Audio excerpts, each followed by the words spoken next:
want to welcome you to our first webinar this year for Walk Kansas. It's our anniversary year of the program, and I have a very special guest here today that's going to be presenting the webinar, and that's Marty Reed. And Marty and I have known each other a very long time. We worked together in the community in the 1990s when I was in the local extension office. Marty was at cardiac rehab, and we were together on a American Heart Association program committee at that time, and we actually started the Walk Kansas program. There was a small committee of us that started this, and then in 2001 the program went statewide. And so I'm just delighted that Marty's here today to talk about this really important topic about diabetes in your heart. Marty has been a nurse for 45 years and a registered nurse. She started cardiac rehab in 1991 here in Manhattan. She retired in 2022. She retired from the hospital and working now as a consultant. And she also works with Extension, with K-State Research and Extension, with another program, on blood pressure.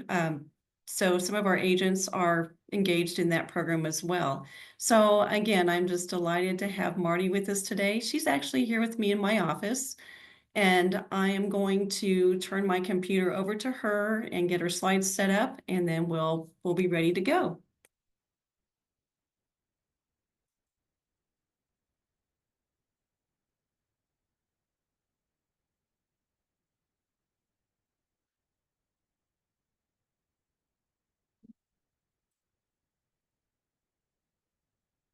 Just a second before Marty gets started, if any of you are having any issues with the volume, or if you are not seeing her slide on the screen, if you would just put that in chat, that would be great. Thank you.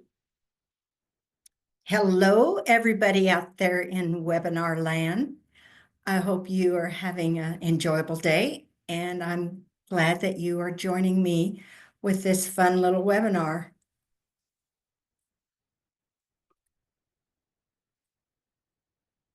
We got a hello. Okay, great. So looks good, Marty. It's not moving. So today we're going to talk about diabetes, and some of this you're already going to know because it'll be a review. I want to share some statistics. I think that you will be surprised and hopefully not shocked. I'm going to share how diabetes and the heart are connected. We're going to review those blood sugar levels. We're going to talk about blood vessel health and what other areas of the body is affected.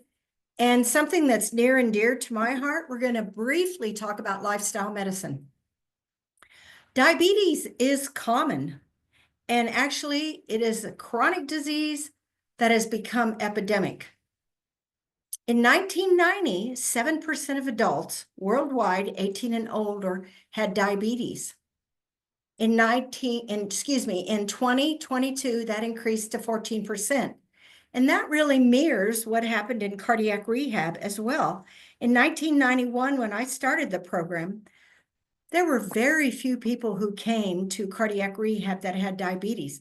But when I retired, that number had increased, doubled. In Kansas, what's going on? 11.4% adults have diabetes. That's 1 out of 9. Let's talk about the types of diabetes. And when I share this types of diabetes, I have some statistics here. Type 1. So when we think of all the people that have diabetes in the US, only 10%, 5 to 10% have type 1. But when you look at all the people that have diabetes in the US, 90 to 95% have type 2. Whoops. Gestational diabetes happens when a woman is pregnant, and that happens 5 to 9% of the US pregnancies. But there's another diabetes that I'm going to talk about today, and that's pre-diabetes.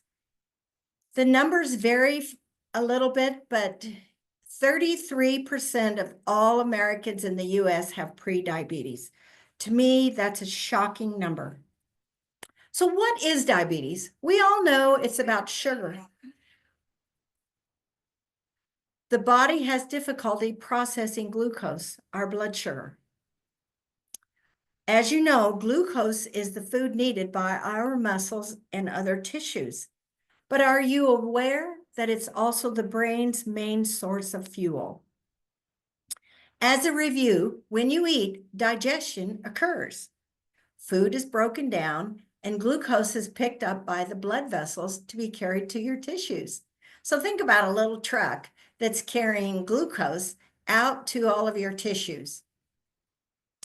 As the sugar rises, insulin is released to allow the transfer of glucose to the cells. It's kind of like the truck has to look for little bridges to cross into your tissues. But if there's inadequate amounts of insulin, inadequate amounts of insulin bridges, the blood sugar remains in the blood vessels. Well, out there, our muscles and tissues, when they do not get the needed sugar for energy, guess what they're doing? They're saying, we need more sugar. So more sugar is released and your blood sugar goes higher and higher. And pretty soon, hyperglycemia occurs. Your pancreas is unable to provide enough insulin, or the cells have become resistant to insulin. Essentially, your pancreas is out of order. So the natural progression of this disease, hyperglycemia, leads straight to prediabetes, and that takes you right to type 2 diabetes. Many are not aware that people with diabetes have twice the risk of heart disease. Early in my career, I learned that if you have the diagnosis of diabetes, it's almost like you've already had your first cardiac event. The longer you have diabetes, the greater the risk of heart disease. Why? I think we need to talk about what heart disease is. It's a little bit of a misnomer because it's really coronary artery disease. And you can see here on this heart diagram, the coronary arteries that crown around the heart. So coronary really means crown. Coronary artery disease or heart disease is really a disease of the blood vessels. And you can see there, as plaque builds up in picture number 1, your artery is open. Then on the picture number 2, you see some plaque, and 3 more plaque. And on number 4, you see a very tiny opening for the blood that's carrying blood sugar. But what else is that blood carrying? Very important thing, oxygen. When the blood cannot pass through the artery, oxygen is cut off, and you have your first symptom of heart disease. It is the leading cause of death, and it's been going on for over 100 years. Like I said, people with diabetes have twice the risk of heart disease. Heart disease develops when the artery wall becomes damaged, and it can be developing for years. Some of the early symptoms, like the lady in the previous slide, showed pain. That is actually referred to as angina. Some people call it angina. Angina means lack of oxygen. And that pain or discomfort can be felt anywhere from the middle of the chest and on up. It can be in your chest, neck, shoulder, middle of the back, arms. One man said he felt like he had his cell phone in his pocket and it was on vibrator. Everybody's pain is different. Some people feel like an elephant is on their chest. But people that have diabetes, pain is not always noticed. Because of something called neuropathy, sometimes we have neurogenic changes in our chest and we don't feel that pain. And those people will exhibit more shortness of breath. You might be wondering what's causing the damage to the artery walls where that plaque builds up. There's several things. All of you are familiar with risk factors. Hypertension, high blood pressure, That's a #1 risk factor that was identified in the Framingham Heart Study back in the 1950s. And it's still a problem today. Tobacco use seems like a no-brainer, but be aware that you want to avoid secondhand smoke as well as third-hand smoke. I'm sure your healthcare providers are looking at your cholesterol as well as your triglycerides. But for people that have diabetes, high blood sugar becomes another risk factor. So how does that sugar cause damage? We all love sugar, don't we? So remember the little trucks that are carrying glucose to all of our tissues via the blood vessels? And we develop hyperglycemia because there's not enough insulin in our system to allow the transport of glucose into the cells. So what does high blood sugar do? It weakens the walls of the blood vessels, decreasing elasticity, causing them to become rigid and narrow. So what do blood vessels do? You can see from this diagram that when you're cold, your blood vessel might constrict. So you see a smaller opening. But if you're hot, you're getting rid of excess heat. And if you are exercising and your heart rate goes up, they dilate to get blood to the working muscle. But if there's not enough oxygen, you're going to feel discomfort.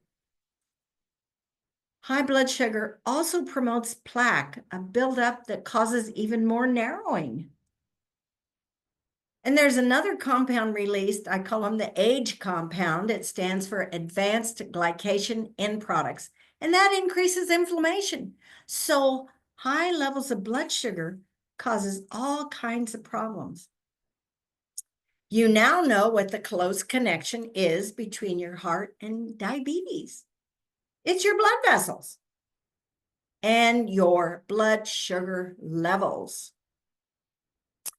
So what are you going to do? What are you going to do?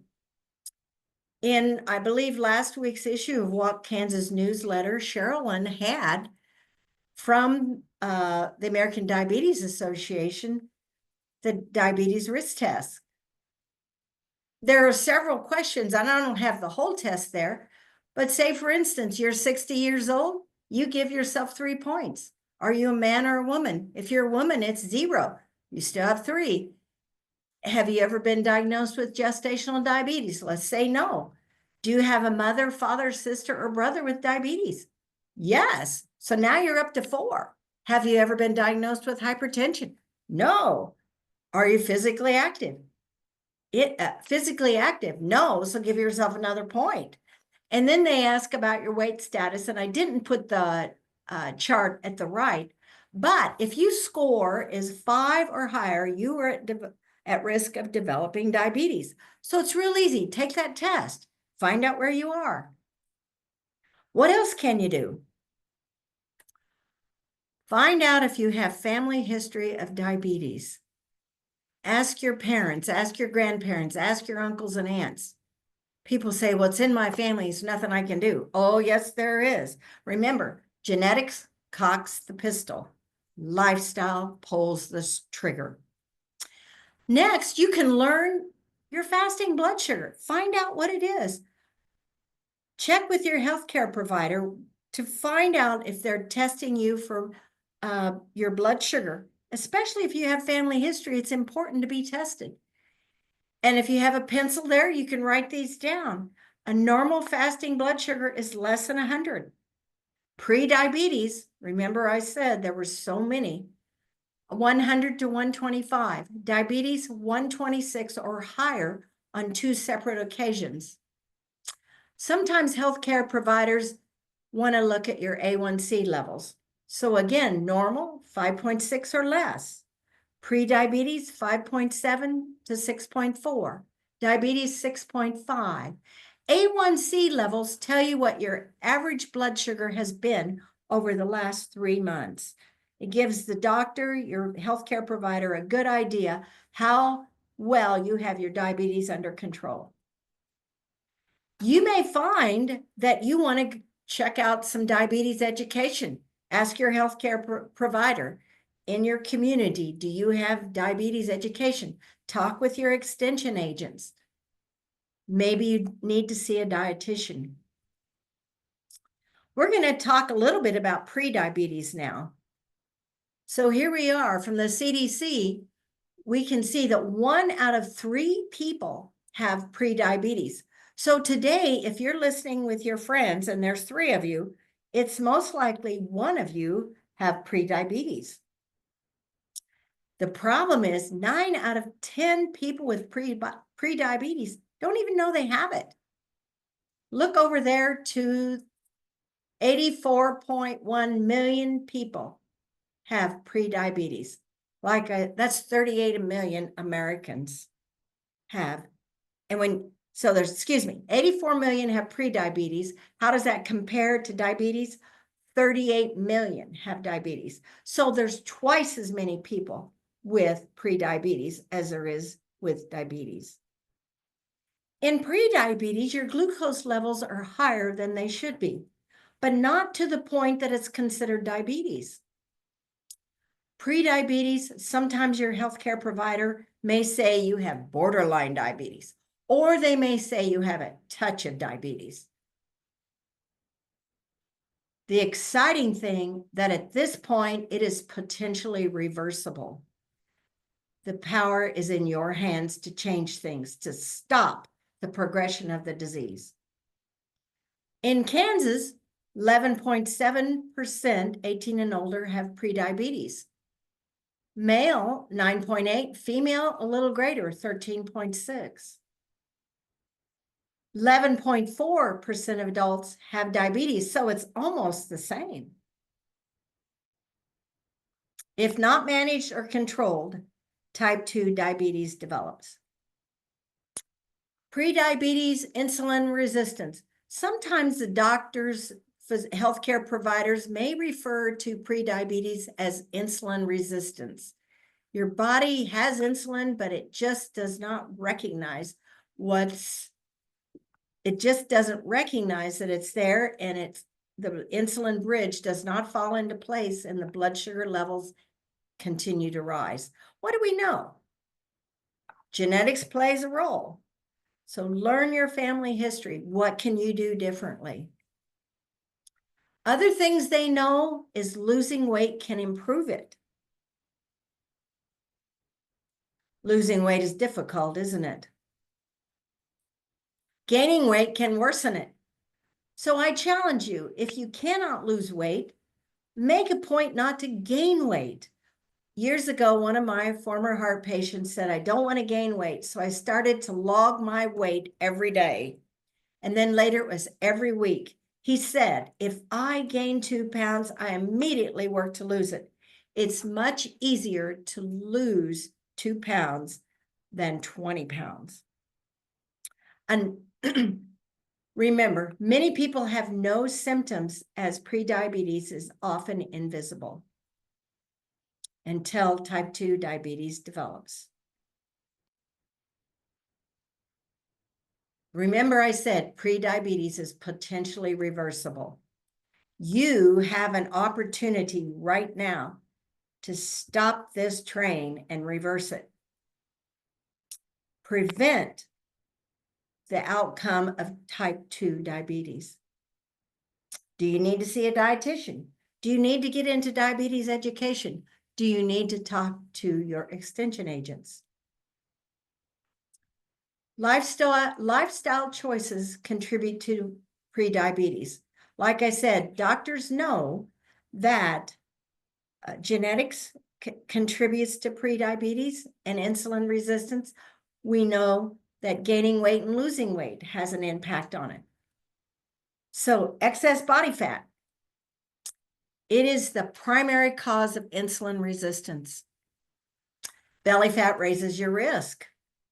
An interesting thing that's now coming out is that people with diabetes often will eat late at night. They can't sleep. And guess where those calories are landing? Right in your midsection. Physical inactivity also contributes to prediabetes. The good news is consistent activity and exercise helps the body become more sensitive to insulin. And the key word here is consistent. And people used to say to me all the time, Marty, I don't have time for exercise. I don't have time for 30 minutes. Well, maybe you can do 5 minutes. Maybe you can do 5 minutes 3 times a day and keep working on it. Be consistent. Exercise builds muscle that absorbs blood glucose. You know, your fat tissue doesn't really need much glucose to stay alive, but your muscle can burn up to 25 calories per pound, depending on the activity you're doing. Muscle burns about 4 calories. 1 pound of muscle, fat burns about 4 calories. Food choices. A diet of highly processed foods, high in carbohydrates and saturated fats have been linked to prediabetes. So there again, maybe you need to look at what you're eating. What can you change? Maybe the dietitian can give you help. And I know your extension agents can give you help on how you can cut back on carbs and eat more vegetables. Diabetes doesn't affect just the heart. What's the connection? You already know. It's those blood vessels. 60,000 miles of blood vessels that carry oxygen to your tissues and organs. That's what's in your body, 60,000 miles. Think about that. Blood vessels are like roots. This is spring, and some of you may be planting, and you're very careful when you put your little plants in the garden. You don't want to cut off their roots because that's the way they get water and nutrients. But if you did cut off their roots, what would happen? That tree would likely, or plant would die. Same thing is going on with our blood vessels. It's the smaller, tiny blood vessels that are in danger when blood sugar levels are elevated. Like I said, diabetes affects more than just your heart, your kidneys, your eyes, your feet, the nerves in your feet, and your ability to heal when you have a wound. It takes much longer for a wound to heal. And your brain. And did you realize that people with diabetes have twice the risk of developing hearing loss? And I just learned just this week that it also affects your teeth and gums. Diabetic neuropathy. So we know, you probably know some people that have neuropathy. Neuropathy stands for a change in your nerves, particularly in your feet. Over time, high levels of blood sugar damages our nerves. So the high levels of blood sugar not only damage the blood vessels, it also affects our nerves. Pretty soon, the nerves begin to lose the ability to send signals, and this leads to neuropathy. The nerves in the lower legs are affected, and you lose feeling in your feet. Some people will have numbness, tingling, pain. They lose the ability to feel pain, heat, or cold. Foot care is a part of diabetes management. And the first Wednesday in May, I'm going to talk about taking care of your feet and really how very, very important foot care is for all people with diabetes. Kidney disease. 1 in 3 adults with diabetes have chronic kidney disease. Wow. You're thinking, what does that mean? How do I know if I have it?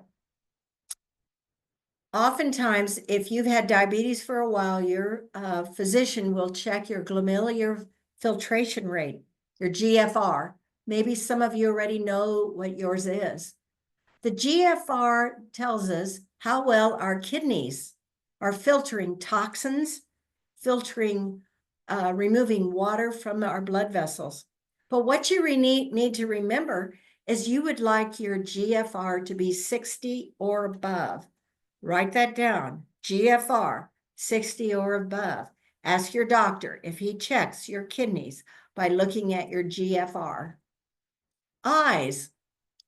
Diabetic retinopathy. So there's a picture of a beautiful eye and a picture of our retina. It is the leading cause of blindness in working age adults. And again, high blood sugar levels damages the blood vessels in the retina. Damaged blood vessels can swell and leak, causing blurry vision. Usually affects both eyes. You may know somebody who has diabetic retinopathy. Stroke, again, small blood vessels in the brain trigger a stroke. People with diabetes are twice as likely to have a stroke. Remember, the blood sugar levels coat the inside of the artery walls and blood cannot get through with oxygen. It often occurs with people in diabetes at a younger age, and the outcome can be worse. You now know there is a close connection between diabetes, your heart, and your entire body. Possibly today you've learned some things you want to do differently. Change is never easy. And you may make some mistakes. You're normal. Learn from your mistakes. Never, ever give up. Keep trying. What can you do differently? Diabetes management can be tiresome and challenging, but remember, you have always had the power. In your lifestyle medications, your lifestyle medicine, we're talking about behavior change. Master your own blood sugar. Learn what it is.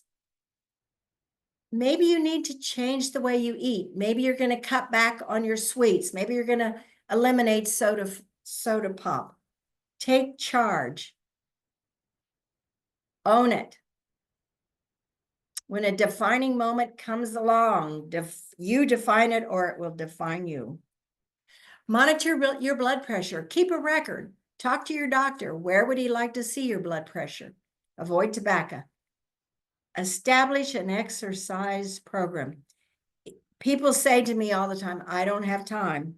If you don't take time to make changes, you will have to make time for your illness. Get a good night's sleep. Look for additional tips in the Walk Kansas newsletter. We've talked about a lot of stuff today. We reviewed diabetes, shared some statistics. 11% of us here in Kansas have diabetes, 11% have prediabetes. We talked about the connection to the heart. It's all about the blood vessels and what your blood sugar levels should be. Also, blood vessel health. And we reviewed other areas of the body. And the importance of lifestyle medicine. You can slow the progression of your diabetes. Where did I get this information? It comes from the American Diabetes Association. You can look at diabetes.org or masteringdiabetes.org. Do you have any questions? Okay, we are going to check the chat. A couple people there that have commented about it being helpful.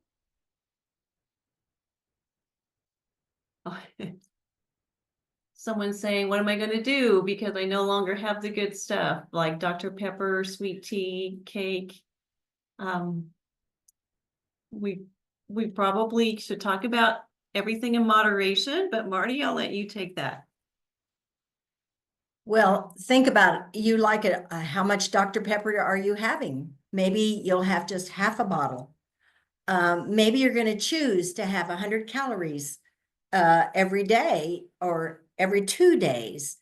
One of my favorite go-to drinks is kombucha. And I don't know if you've ever had that, but you might take a look at that. Flavored water is always a good thing. Just think, if your sweet tea, maybe you're going to use less sugar in your tea. Baby cake is only going to be once a month. It's choices. It's hard work.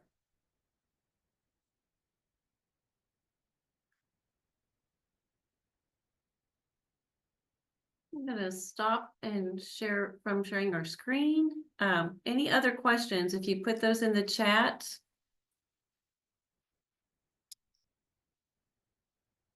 How does sugar-free? How does sugar-free, like the sugar substitutes, affect the body related to diabetes? Well, they find that the sugar substitutes does not raise the blood sugar like regular sugar. And if you are really, really desperate for sugar, that's an option to consider.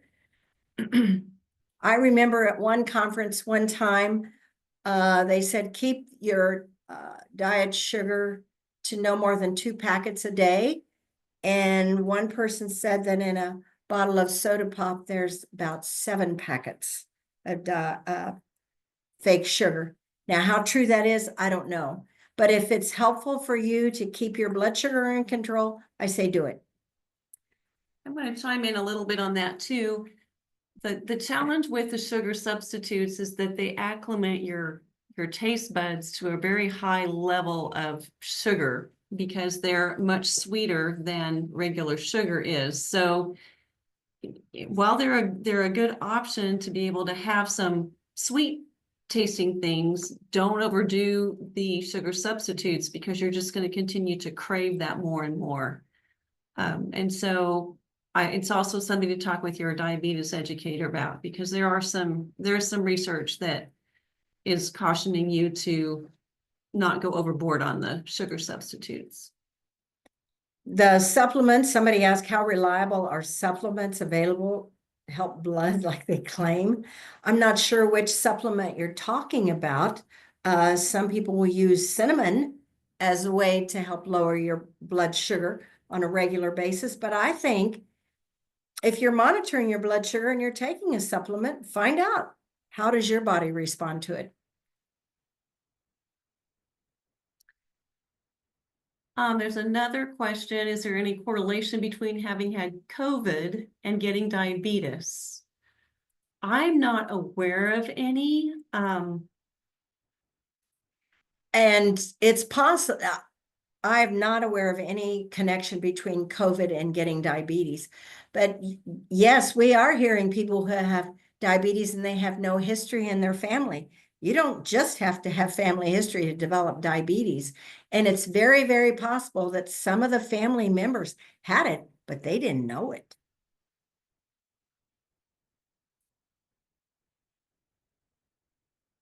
What are your thoughts about weight loss medication? It has been very effective for some people. But I really believe you should not just rely on medication, make those lifestyle changes. Lifestyle medicine, you just can't go wrong with that. Lyme disease has been found to cause a lot of problems neurologically. So neuropathy, but I have not heard anything about diabetes being related to Lyme disease.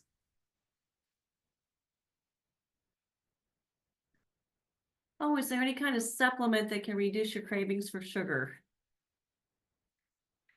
You know, they say if you can go without sugar for 4 days, pretty soon the cravings disappear. When I'm wanting something sweet, I will often get a glass of water with lemon juice in it. Drink another glass of water. That's one of the challenges of managing diabetes. We are addicted to sugar. Well, and we can also think about the source of the sugar. So fruit can help satisfy craving for sugar. One of the things that I'll sometimes do just to make it feel like it's a dessert is I'll take a strawberry and then just drizzle a little bit of chocolate on it rather than dipping the whole strawberry, but just do a little drizzle. And that can feel like it's a dessert, but not, again, giving you as much sugar as maybe a piece of cake would. And it's also a natural sugar, and the fruit gives you some added nutrients too. So to think of some ways and some things that might work for you, and we're all different.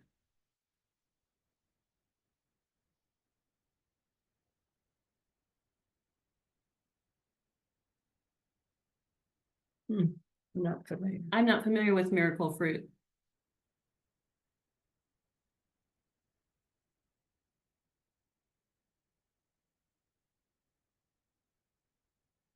These are good questions. Are there any others?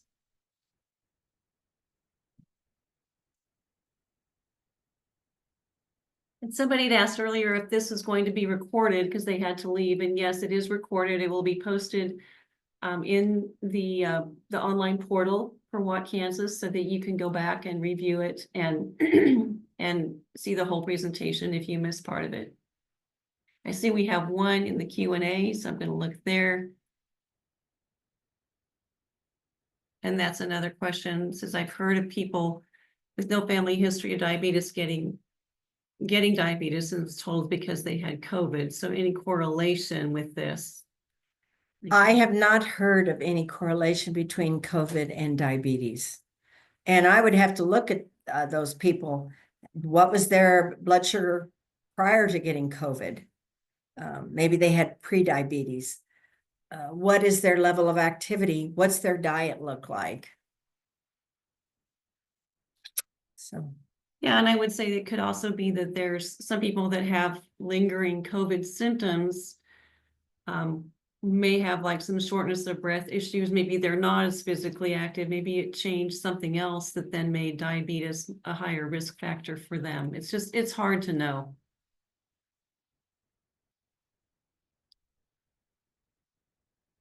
So I think we've covered the questions. So Marty, thank you so very much. I always learn something every time I have a conversation with you or hear a presentation. So thank you so much.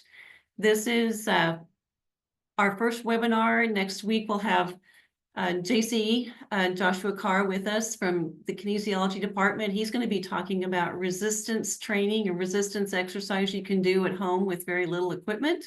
We hope you'll join us, and he's got a lot of practical advice to share.